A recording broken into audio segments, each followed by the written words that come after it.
पहुंचाएंगे। Smart city mission phase 2.0 के तहत विकास के काम होंगे। 4 बड़े शहरों में विकास के कामों को गति दी जाएगी। 553.90 करोड़ की लागत से विकास के काम किए जाएंगे। उदयपुर, जयपुर, कोटा और इसके साथ ही अजमेर शहर में विकास के कार्यों को गति दी जाएगी। डिप्टी सीएम दिया कुमारी ने इसकी स्वीकृति दे दी है। उदयपुर के लिए 134 करोड़ की राशि की स्वीकृति दी गई है। वहीं जयपुर की बात करें तो वहां पर 154 करोड़ की राशि जो है वह विकास के कार्यों में लगाई जाएगी। कोटा की बात करें तो 168 करोड़ की राशि की स्वीकृति दी गई है। वहीं अजमेर के लिए ताकि विकास और ज्यादा आगे बढ़ सके, इसके लिए 98 करोड़ की राशि की स्वीकृति दी गई है। इंटीग्रेटेड वेस्ट मैनेजमेंट पर भी विशेष फोकस जो है वो रहेगा। तो उदयपुर, जयपुर, कोटा, अजमेर शहर में विकास के कार्य होंगे। 4 बड़े शहरों में विकास के काम होंगे। स्मार्ट सिटी का फायदा जो है वो इन्हें मिलेगा।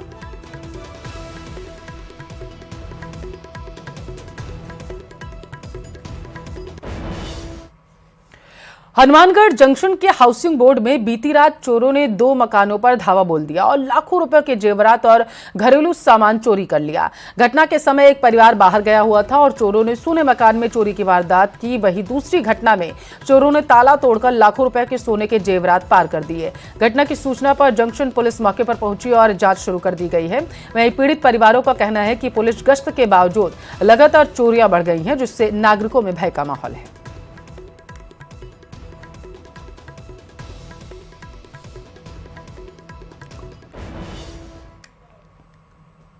हनुमानगढ़ में बढ़ती बाइक चोरी पर कार्रवाई करते हुए पुलिस ने 7 लोगों को गिरफ्तार किया है और 27 बाइक भी बरामद कर ली हैं। टाउन थाना में पुलिस ने प्रेस वार्ता कर इस मामले की जानकारी दी है। एसपी ने बताया कि 4 थानों की पुलिस ने कार्रवाई की, जिसमें हनुमानगढ़ टाउन, हनुमानगढ़ जंक्शन, रावतसर और गोलूवाला थाना शामिल हैं। एसपी ने बताया कि चोर रेकी कर बाइक चोरी को अंजाम देते थे और ग्रामीण इलाकों में सस्ते दामों पर बाइक को बेच देते थे। पुलिस ने करीब 200 सीसीटीवी कैमरों और संदिग्धों के आधार पर कार्रवाई की। पूछताछ में चोरी की अन्य कई वारदातों का भी खुलासा हो सकता है।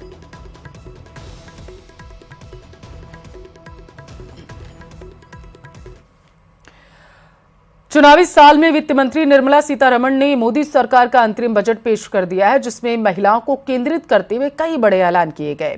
लेकिन सबसे अहम रही केंद्र की लखपति दीदी योजना।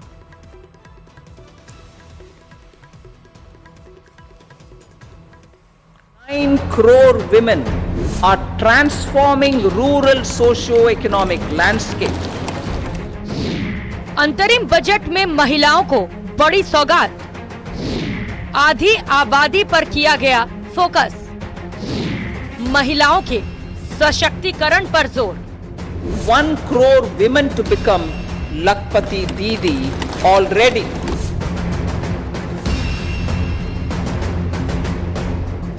केंद्र की मोदी सरकार ने सबका साथ, सबका विकास और सबके विश्वास के नारे के साथ काम किया, लेकिन महिलाओं को आत्मनिर्भर करना और उनके विकास पर सरकार का विशेष ध्यान दिया गया। उसी का नतीजा है कि महिलाएं आत्मनिर्भर बन रही हैं और सरकार इस दिशा में और महत्वपूर्ण कदम उठाने जा रही है, जिसकी जानकारी वित्त मंत्री निर्मला सीतारमण ने अपने अंतरिम बजट में दी। सरकार ने लखपति दीदी योजना के तहत महिलाओं को आत्मनिर्भर बनाने के लक्ष्य को बढ़ा दिया है। पहले लखपति दीदी का लक्ष्य 2 करोड़ महिलाओं को आत्मनिर्भर बनाने का था, जिसे अब 3 करोड़ कर दिया गया है। लखपति दीदी योजना के तहत अब तक 1 करोड़ महिलाओं को आत्मनिर्भर बनाया जा चुका है। 83 lakh SHGs, 83 lakh SHGs with 9 crore women are transforming rural socio-economic landscape with empowerment and self-reliance. Honorable Speaker sir, their success has assisted nearly 1 crore women to become Lakpati Didi already. महिलाओं को आत्मनिर्भर बनाना केंद्र की प्राथमिकता में शामिल रहा है, जिसको देखते हुए प्रधानमंत्री नरेंद्र मोदी ने 15 अगस्त 2023 को लाल किले से लखपति दीदी का जिक्र किया था। आर्थिक रूप से कमजोर महिलाओं के लिए इस योजना को शुरू किया गया, जिसके जरिए अब तक 1 करोड़ महिलाएं सशक्त हो चुकी हैं और करीब 9 करोड़ महिलाओं के जीवन में बदलाव आया है। इसके अलावा सर्वाइकल कैंसर को लेकर भी सरकार ने बड़ा कदम उठा लिया है, जिसके तहत 9 से 14 साल की लड़कियों को मुफ्त टीका लगाया जाएगा। Cervical cancer vaccination. Our government will encourage vaccination for girls in the age group of 9 to 14 years for prevention of cervical cancer. Maternal and child health care. Various schemes for maternal and child care will be brought under one comprehensive program for synergy in implementation. Anganwadi कार्यक्रमों में तेजी लाई जाएगी। आशा workers को भी मिलेगा आयुष्मान भारत का फायदा। महिलाओं के लिए लाया गया है बचत सम्मान पत्र। ये एक one time new saving scheme है जिसमें 7.5% ब्याज मिलेगा। इसके जरिए महिलाएं अच्छी खासी बचत कर पाएंगी। Momentum for Nari Shakti. The empowerment of women through entrepreneurship, ease of living and dignity for them has gained momentum in these 10 years. 30 crore Mudra Yojana loans have been given to women entrepreneurs. Female enrollment in higher education has gone up by 28% in 10 years. In STEM courses, girls and women constitute 43% of enrollment, one of the highest in the world. All these measures are getting reflected in the increasing participation of women in workforce. चलिए अब आपको बताते हैं कि आखिर लखपति दीदी योजना है क्या। लखपति दीदी देश में महिलाओं के लिए चलाई जाने वाली स्वयं सहायता समूहों से जुड़ी योजना है जिसे SHG कहा जाता है, जिसमें महिलाओं के लिए स्किल डेवलपमेंट ट्रेनिंग प्रोग्राम चलाए जाते हैं, जिसमें उन्हें पैसा कमाने के योग्य बनाया जाता है। इन स्वयं सहायता समूहों में बैंक वाली दीदी, आंगनबाड़ी दीदी, दवाई वाली दीदी भी शामिल है। केंद्र महिलाओं को आत्मनिर्भर बनाने की दिशा में काम कर रही है और बजट में उसकी झलक साफ दिखाई दे रही है। Bureau report, news 18। कांग्रेस ने लोकसभा चुनाव की तैयारियां तेज कर दी हैं और इसको लेकर डूंगरपुर जिले में आज बैठक आयोजित की गई है और इस मीटिंग में CWC के मेंबर और पूर्व मंत्री महेंद्रजीत मालवीय और इलेक्शन कमेटी के मेंबर रामलाल जाट और विधायक रोहित बोहरा मौजूद रहे।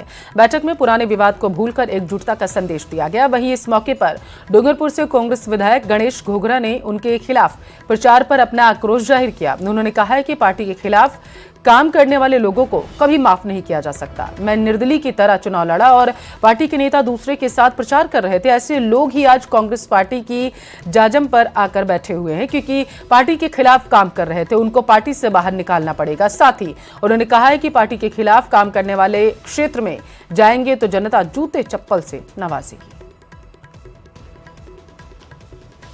कहेगा जो होगा, इन लोगों ने जो परंपरा बना रखी है, ये लोग जैसा चाह रहे हैं वैसे उसी तरह पार्टी करेगी।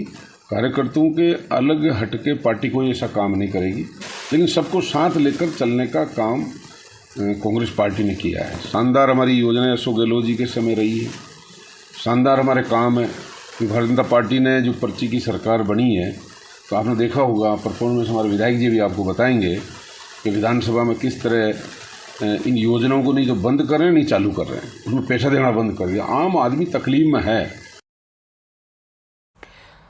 डिप्टी सीएम प्रेमचंद बैरवा तुदूक क्षेत्र के दौरे पर रहे हैं और राजकीय उच्च माध्यमिक विद्यालय में आयोजित ब्लॉक स्तरीय साइकिल वितरण और वार्षिकोत्सव समारोह में शिरकत की। उन्होंने इस दौरान ब्लॉक की करीब 969 छात्राओं को साइकिल उन्होंने दी है।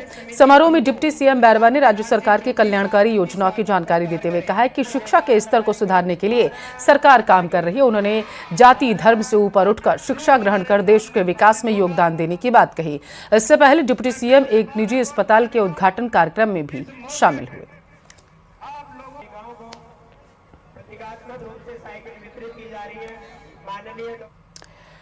और चलिए राजनीतिक गलियारों से जुड़ी इस वक्त की बड़ी खबर आप तक पहुंचाएंगे। राठौड़ डोटासरा में ट्विटर वॉर पर बयानबाजी शुरू हो चुकी है।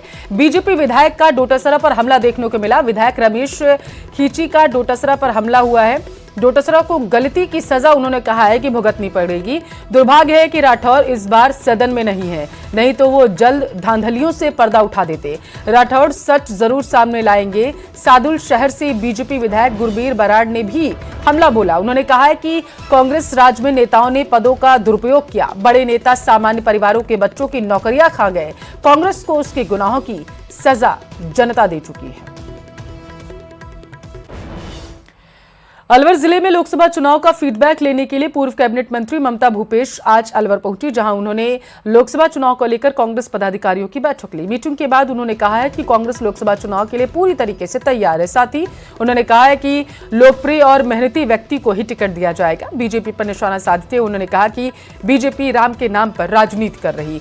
राहुल गांधी की भारत जोड़ो यात्रा की तारीफ करते हुए उन्होंने कहा है कि अब असम में भारत जोड़ो न्याय यात्रा के जरिए वो लोगों की घर घर पहुंच रहे हैं, उनकी समस्याओं को सुन रहे हैं, जबकि बीजेपी धर्म और जाति की राजनीति करती है, जिसका जवाब उन्हें लोकसभा चुनाव में मिल जाएगा। पास तो बहुत मुद्दे आजादी से लेके आज तक की भारतीय जनता पार्टी जो राम नाम के नाम पर या किसी और इन मुद्दों के नाम पर चुनाव लड़ना चाह रही है, तो राम को लाने की बात करते हैं। राम गए कहाँ थे? राम आपके और हमारे सबके हृदय में है। राम हमने सृष्टि का जब से जन्म लिया, हर व्यक्ति की आत्मा में बसे हुए हैं राम। तो ये इस तरह की बातें करके देश को गुमराह करने की जरूरत नहीं है। अवैध खनन के खिलाफ भजनलाल सरकार मुस्तैद है। दरअसल अलवर जिले में वन मंत्री संजय शर्मा ने अवैध खनन से भरे ट्रैक्टर ट्रॉलियों को रुकवाया और उनसे पूछताछ की तो मंत्री खुद भौचक्के रह गए, क्योंकि फॉरेस्ट विभाग के अधिकारी ही अवैध खनन कर पत्थर अवैध तरीके से वन विभाग के कार्यालय मंगवा रहे थे। खुलासा होने पर मंत्री संजय शर्मा ने फॉरेस्ट अधिकारियों को जमकर लताड़ लगाई और मामला दर्ज कर जांच के आदेश दिए। बताते चले कि जब वन मंत्री ने ट्रैक्टर चालक से पत्थरों के बारे में पूछा, तब उसने कहा वन विभाग की ऑफिस में पत्थर ले जाया जा रहा है, और इसके बाद मौके पर पहुंची पुलिस ने 3 ट्रैक्टर ट्रॉलियों को जब्त किया।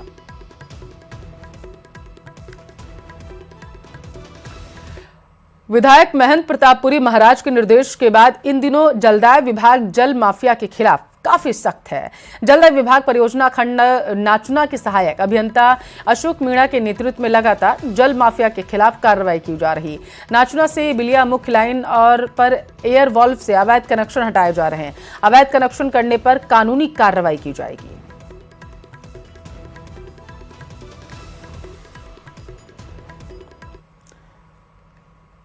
टोंक में अतिक्रमण के खिलाफ नगर परिषद ने आज कार्रवाई की। नगर परिषद की टीम ने बड़ा कुआं से सवाई माधोपुर चौराहे तक कार्रवाई करने की निगम के दस्ते ने न केवल दुकानों के बाहर रखे सामान जब्त किए हैं, बल्कि अतिक्रमण हटाने की कार्रवाई की गई। साथ ही इस दौरान सड़कों पर सामान रखने को लेकर दुकानदारों को भी पाबंद किया गया।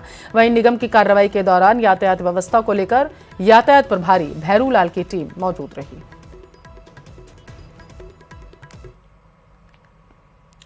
झुंझुनू के अंबेडकर पार्क में यमुना जल महासंघर्ष समिति की बैठक आयोजित की गई। बैठक में कई बड़े निर्णय लिए गए, जिसमें 5 फरवरी को जिले भर में पंचायत स्तर पर धरना देने की बात कही गई है और वहीं 12 फरवरी को कलेक्ट्रेट पर सभा की आयोजित की गई।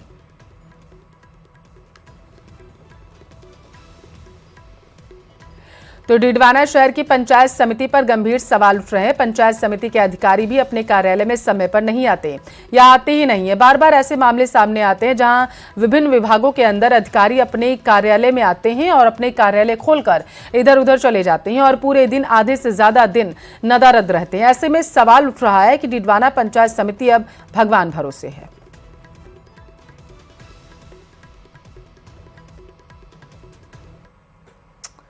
झुंझुनू के अंबेडकर पार्क में यमुना जल महासंघर्ष समिति की बैठक आयोजित की गई। बैठक में कई बड़े फैसले लिए गए, जिसमें 5 फरवरी को जिले भर में पंचायत स्तर पर धरना देने की बात कही गई। वहीं 12 फरवरी को कलेक्ट्रेट पर सभा भी आयोजित होगी। बताते चले कि 1994 में 5 राज्यों के बीच यमुना के जल को लेकर समझौता हुआ था और अब झुंझुनू के हिस्से का पानी दिलवाने के लिए करोड़ों रुपए की बनी डीपीआर को मंजूरी देते हुए हरियाणा और राजस्थान के बीच एमओयू करवाने की मांग की जा रही है।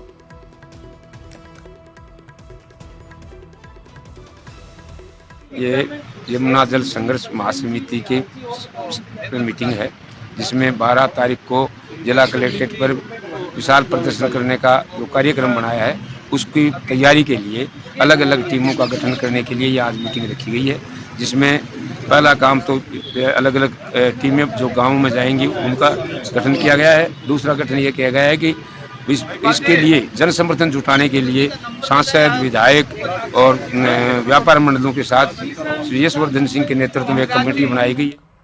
नाथद्वारा विधायक विश्वराज सिंह मेवाड़ शहर के सौंदर्यीकरण को लेकर गंभीर हैं और इसी के तहत आज पालिका सभागार में अधिकारियों के साथ बैठक की। बैठक में स्वच्छ भारत के ब्रांड एम्बेसडर के गुप्ता भी मौजूद रहे। पालिका आयुक्त आर.के. मेहता नवीन पार्किंग स्टैंड निर्माण सहित विभिन्न वार्डों में प्रस्तावित सड़क नाली मरम्मत और कार्यों के बारे में विस्तृत रिपोर्ट प्रस्तुत कर रहे थे।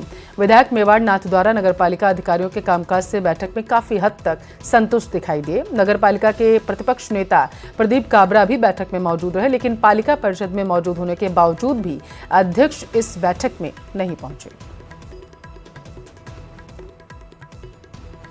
काफ़ी डिटेल में डिस्कस हुई हैं और सबसे पहले जो स्वच्छ भारत की बात है, जो सफाई की बात है, जो पूरे शहर के लिए बहुत ही ज़रूरत है। भले सफाई whether is required for health purposes या सिर्फ जगह को साफ़ रखनी चाहिए, ख़ास तौर से नाथद्वारा जो है उसको तो साफ़ रहना चाहिए। और उसी विषय में स्वच्छ भारत के लिए के गुप्ता जी को बुलाया गया था, उन्होंने भी अपने इनपुट्स और सजेशंस दिए। और चलिए इसी के साथ फिलहाल के लिए इस बुलेटिन बस इतना ही। रुकते हैं एक छोटे से ब्रेक के लिए।